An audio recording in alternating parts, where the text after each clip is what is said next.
Welcome back everyone. In today's session, I'm going to give you the line-by-line explanation of William Sleator's The Elevator. Now, dear students, do check the pinned comment section for all important video links related to your syllabus and also subscribe to our channel and don't forget to tap the bell icon. This is going to be a one-shot session. Take out treasure chest page number 145 and try to learn this section for all your questions and answers. In the short story The Elevator, the author explores the theme of the irrational fears of childhood. When we are little children, we have many fears, and these fears are irrational. There is no logic, there is no rationality, there are no proofs to substantiate these fears. But still, children have such fears, and these fears are explored by the author in this short story. The author explores the theme of the irrational fears of childhood in contrasting the characters of a sensitive boy, the protagonist of the story, a sensitive boy. This adjective is very, very important. Sensitive Martin with an insensitive father. Again, very, very important. Martin's father is insensitive and Martin is a sensitive boy. So there is a very big difference between the two people in the story. There is a family, and in this family we have a sensitive boy and an insensitive father. There is no mention of mother over here. So you can very well imagine the miserable condition of this boy. The father hardly understands the complex psychology of Martin. It clearly shows the greater pressure exerted upon boys, another important theme.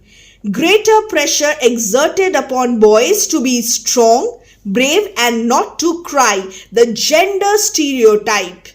Now boys, men are considered to be rough and tough.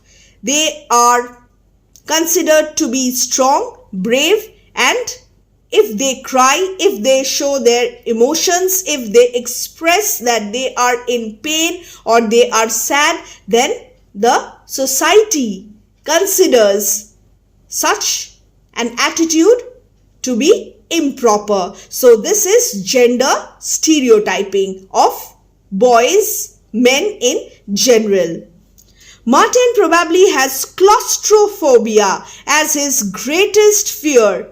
All these pieces of information, dear students, are very, very important. Martin, the protagonist, the sensitive boy, probably has claustrophobia as his greatest fear is being trapped in the lift. So we have the lift. The title is based on this lift, the elevator, and Martin's experiences inside the elevator. So this is the crux of the story. Now, what is claustrophobia? A phobia. First, let us understand what is a phobia. A phobia is an uncontrollable, irrational and lasting fear of a certain object, situation or activity. And this fear, a phobia, can be so overwhelming that a person may go to great lengths to avoid the source of this fear. Who is a claustrophobic person and why is Martin claustrophobic? A claustrophobic person may feel trapped or locked in even if they are free to leave. And a claustrophobic person may experience an intense fear of suffocation or restriction and desire to escape. And this situation almost always provokes fear or anxiety. Such a person may have rapid heartbeat and such a person may also have a choking sensation. So you must know these concepts if you want to understand this story. It takes a close look at the psyche of a child psychology, and offers an insight into a frightening world. The genre of horror fiction rears its eerie head as the story ends. The ending of the story is important. With Martin trapped in the elevator, the ending is an open-ended ending.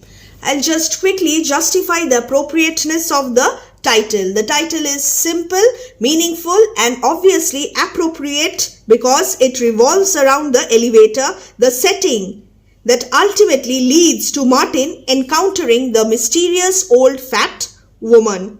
The elevator is also a place to show his courage to his father, but Martin is not entirely successful in doing so. And the elevator serves as a metaphor for Martin's life. He is stuck in a metaphorical elevator, confined by his fears and his father's expectations, and he is unable to escape or find a comfortable alternative. Therefore, the title is appropriate. It was an old building with an old elevator, a very small elevator, a restricted space, a very small restricted area. The old elevator, description of the old elevator is important. A very small elevator which could carry only 3 people. Martin, a thin 12-year-old boy, felt nervous in it from the first day he and his father moved into the apartment. Of course, he was always uncomfortable in elevators, afraid that they would fall, but this one was especially unpleasant. So, the new beginning was not pleasant for Martin. He did not like this elevator for a variety of reasons, and the author does not give a concrete reason. He just guesses. He just uses perhaps again and again, which shows the complex psychology of this boy who is on the verge of adolescence. Perhaps this was because of the poor lighting and the dirty walls. The elevator was dimly lit and the walls were dirty. Perhaps it was because of the door which never stayed open long enough and slammed shut with a loud clanging noise. Slammed shut, alliteration, and with a loud clanging noise, onomatopoeia. A loud clanging noise and the door would close. Perhaps it was the way the elevator shuddered, shook each time it left the floor, as if it was exhausted, as if the elevator had life, as if the elevator was tired. Maybe it was simply too small. It seemed crowded even with only 2 people in it. This story is a scary short story about a young boy, Martin, who has a morbid fear of elevators and especially the creaky old elevator in his apartment building. Now, maybe it was the dim, flickering, fluorescent light in the ceiling of the elevator. Maybe it was the dirty brown walls. Maybe it was the door which opened slowly with an ominous screech and slammed shut with a loud clang. धड़ाम से दरवाजा बंद होता था. Maybe it was the way it shuddered and creaked as it ascended, making a dull bang as it passed each floor. Martin was claustrophobic.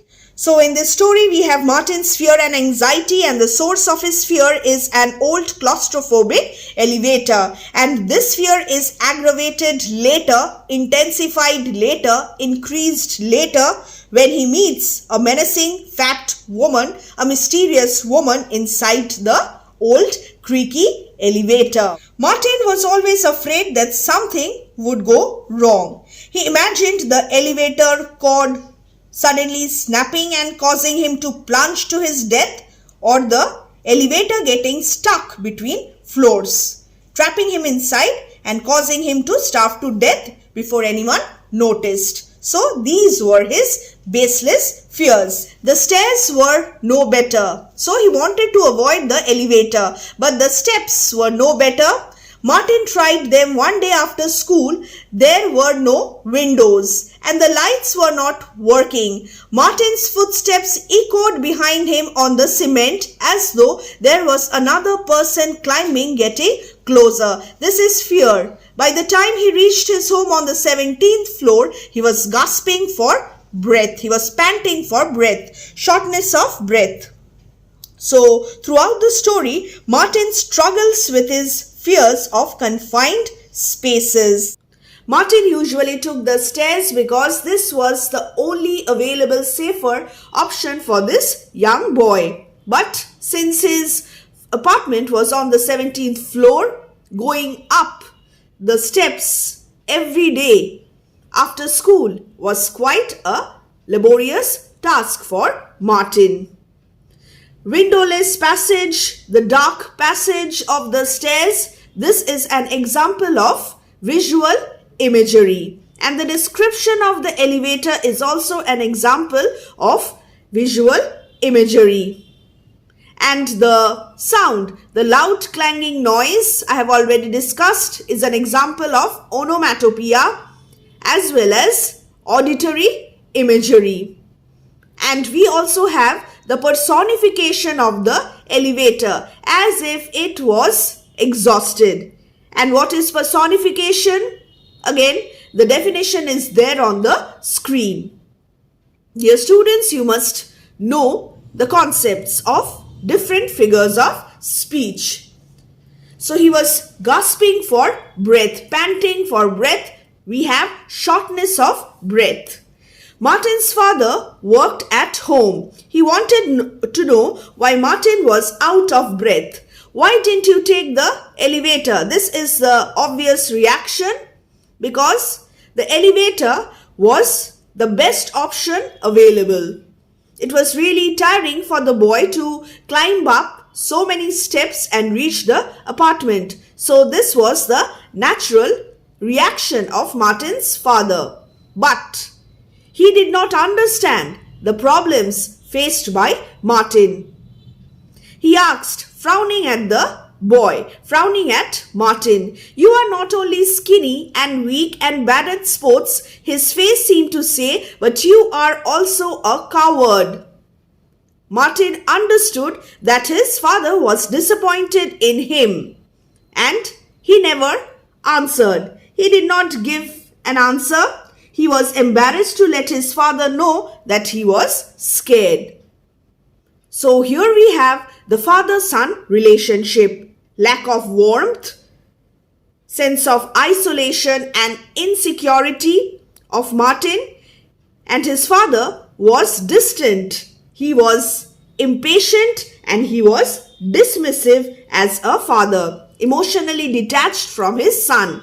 As a result of this, Martin was alienated from his father. So this family, we do not have a mother figure over here. This family seems to be a dysfunctional family where there is no love, warmth and affection between the father and the son. This is significant. Insensitivity of the father, remember, and the sensitivity of the child. The father did not understand the complex psychology of Martin. He did not make an effort to understand, to speak to him, make an effort to understand his fears, though irrational. We have the emotional struggles of Martin in this story, and therefore the readers sympathize with the boy. You are not only skinny and weak. This is criticism. He openly criticized the boy quite often, and therefore Martin understood that his father was not happy with his decision of climbing up the steps and avoiding the elevator. After that, Martin always took the elevator since he was embarrassed that his father would know that he was scared of the elevator. What did he do? He decided to fight his fears, face his fears boldly. and he always took the elevator. He tried to overcome his fears. He would have to get used to it. He told himself, just like he got used to being bullied at school. Another problem faced by Martin. He faced bullying at school as well.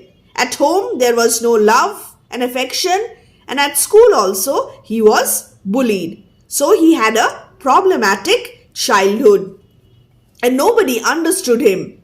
But he didn't get used to it. The conflict, he did not get used to it. He failed to overcome his fears. He was always afraid that it would stop suddenly and he would be trapped. Claustrophobia. He would be trapped inside it for hours by himself with no one to help him. Helplessness of Martin. But it wasn't much better when there were other passengers. He didn't like to be close to them. He also disliked the way people tried hard not to look at one another. So, even if there were passengers, he did not like the experience of taking the elevator. Sometimes he would force himself to take the elevator. He just had to get used to it, he told himself, but it was no use because he did not get used to it.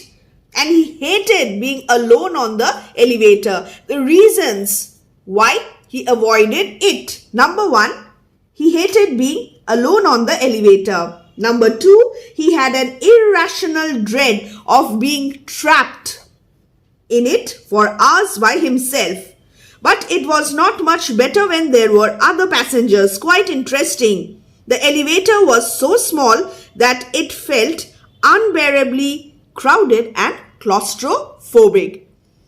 And he also disliked the blank faces of the passengers. Nobody talking to each other, quite distant from each other. Again, sense of alienation and isolation. One morning, the elevator stopped at the 14th floor. Somehow he managed.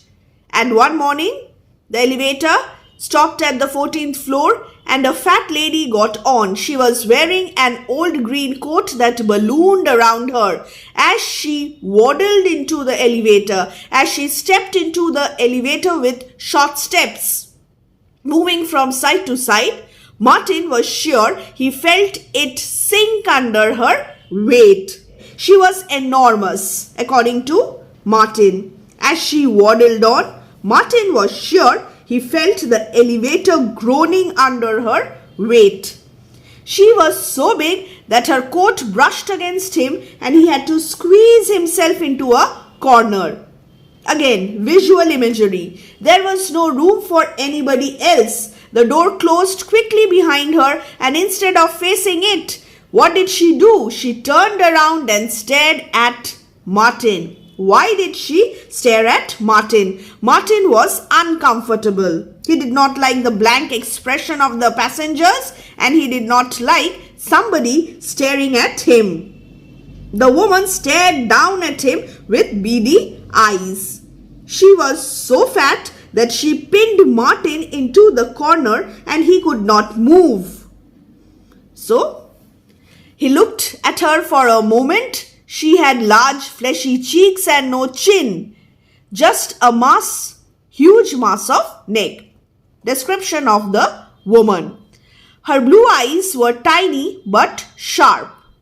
They seemed to be boring into Martin's face. Martin tried to avoid eye contact, but she kept glaring at him and it made him very uneasy. They seemed to be boring into Martin's face. Boring. This is again an example of onomatopoeia.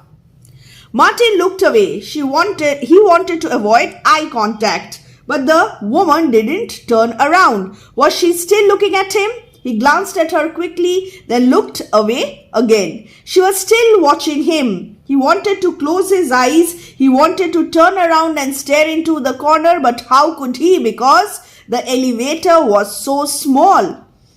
He could not avoid the woman. The elevator creaked down to 12, then 11. And it was taking a lot of time, as if time was not passing for Martin. The elevator creaked. Auditory imagery. The piggy eyes were still looking at him. She had to be crazy. Why else would she stare at him like this? What was she going to do next? The elevator creaked and banged as it slowly made its way. 12, 11, 10, and Martin looked at his watch and wondered how much longer he could stand it.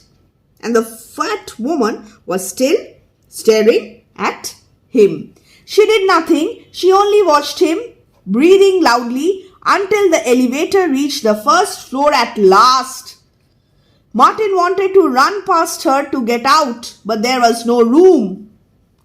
She was so fat. Then he ran.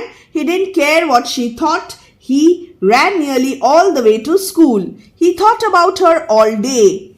He was so scared. He felt so uncomfortable that he was preoccupied with her thoughts.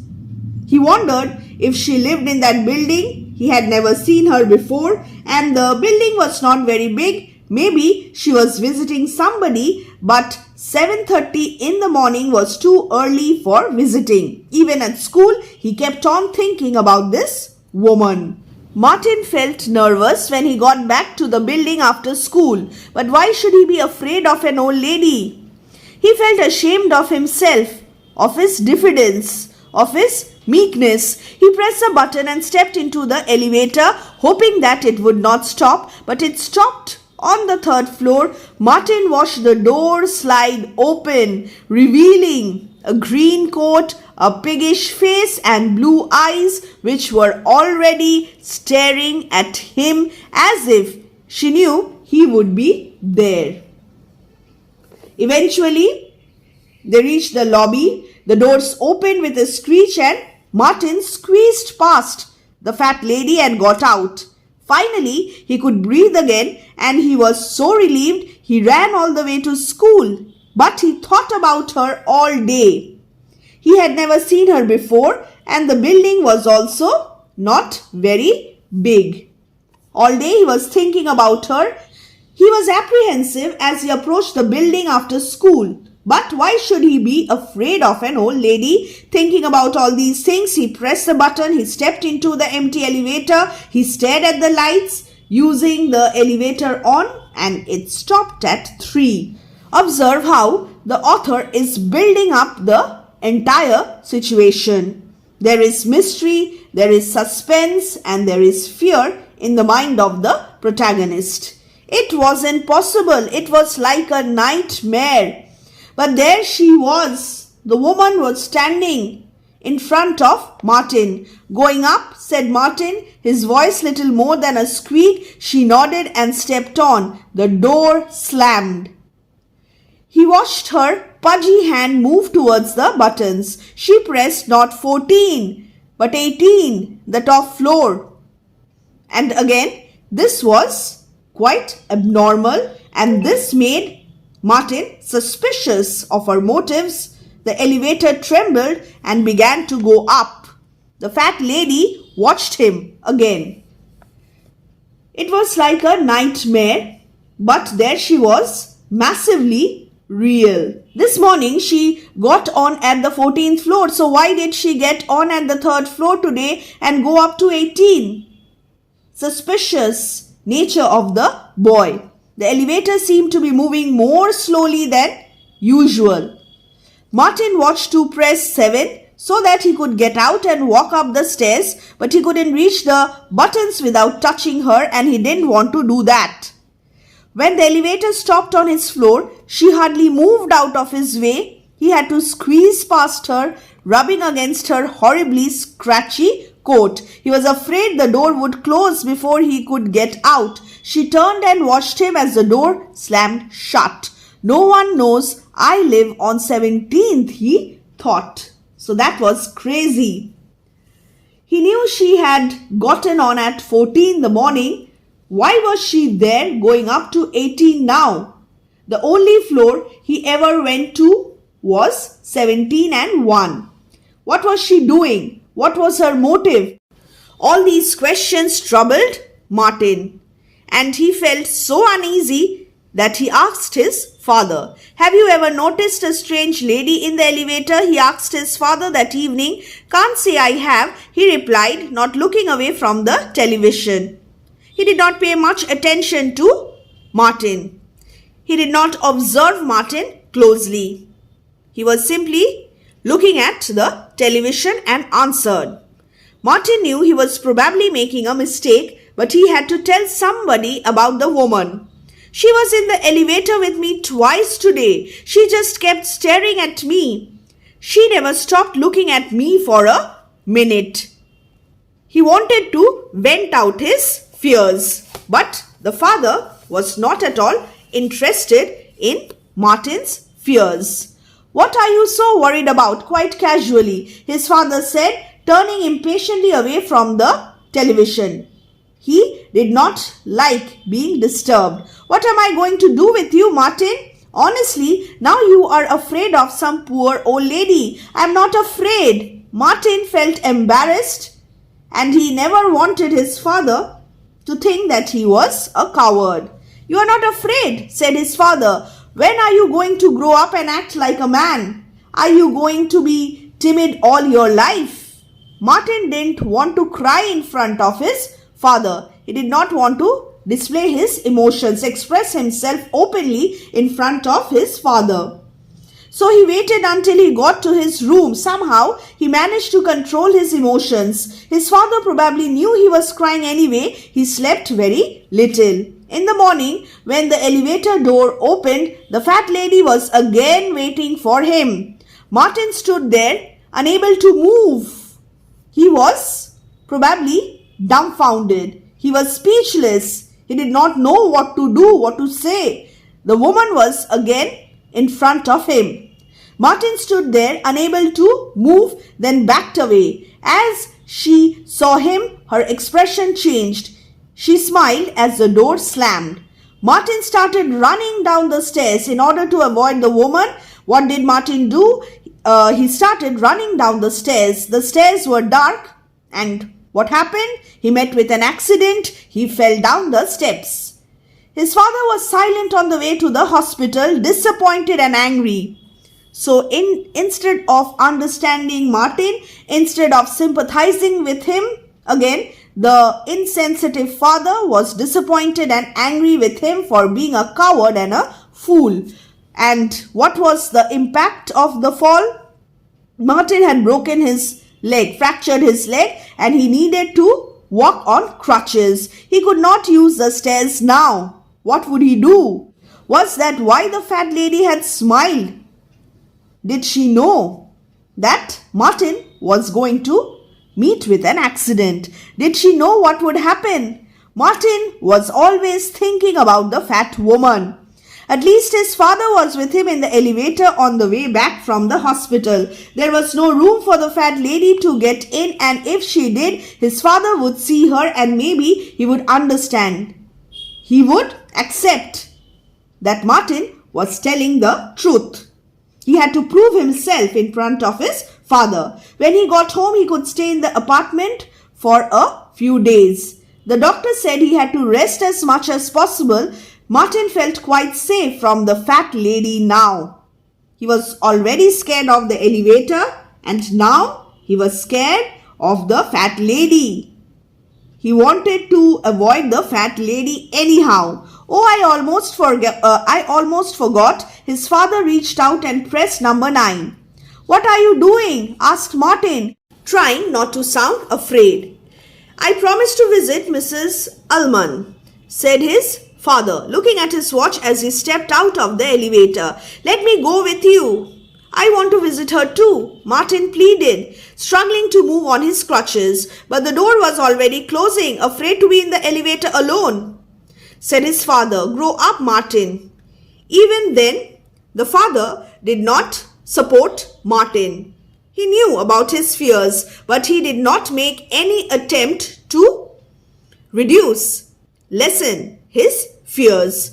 The door slammed shut. He was mentally exhausted, physically also. He was very weak, but the father did not do anything to help Martin. He did not allow Martin to accompany him. The door slammed shut. The only hope was out of the elevator now. Martin was all alone in the empty elevator.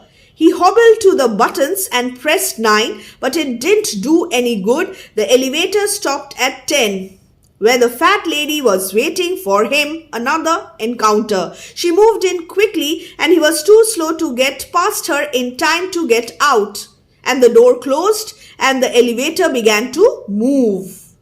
"Hello, Martin," she said and laughed and pushed the stop button. For the first time, we hear her speak to Martin, and instead of smiling, why was she laughing? And why did she push the stop button? Martin was helpless, mentally, physically devastated after the accident. He was frightened, he was panic-stricken, and here we saw how the old lady laughed and pushed the stop button, the open-ended ending of the story. So fearful ending. The readers probably are wondering what will happen to Martin.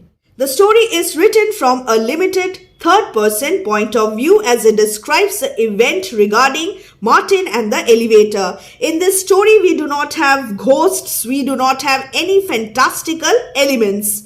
However, the story possesses surreal elements as well as horror elements which make this story different from an ordinary story about an elevator.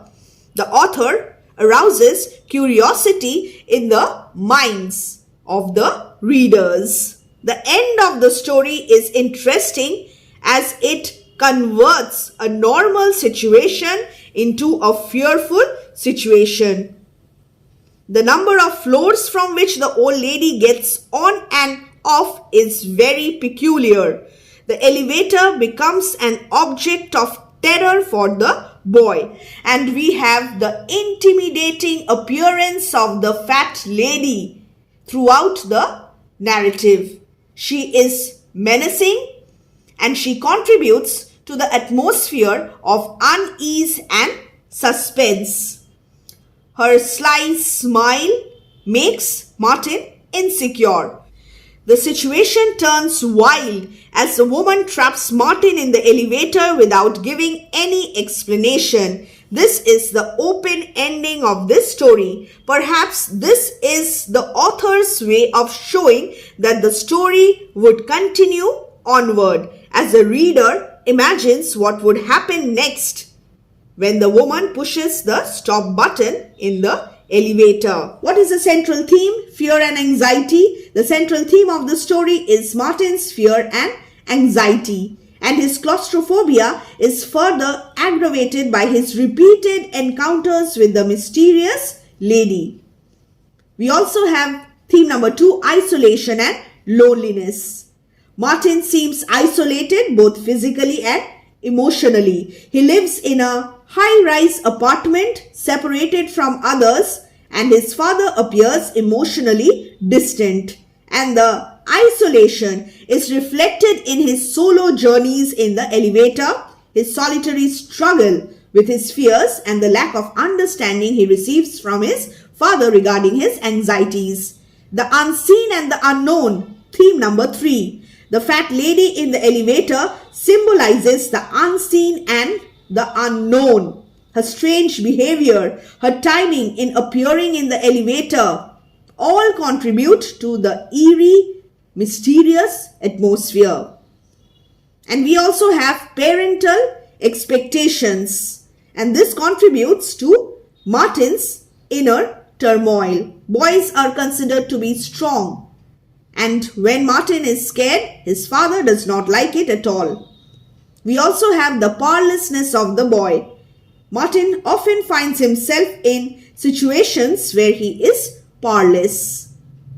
And at school he is bullied, he is scared of the elevator, and his repeated encounters with the fat lady, or even in his relationship with his father, there is a clear theme of powerlessness And all these things lead to Martin's alienation and emotional struggles. The short story has used foreshadowing, a figure of speech, to show the event where Martin will eventually be captured by the fat woman. And towards the end, when Martin's father stops on the 9th floor and the fat lady gets on the elevator, this situation completely shatters the sense of security felt by Martin and turns the situation into horror. The story can be read as an example of how to add surreal elements in a short story. The story does not provide a complete resolution and ends on a cliffhanger, an element of the horror genre. Perhaps this is to indicate that the story could go on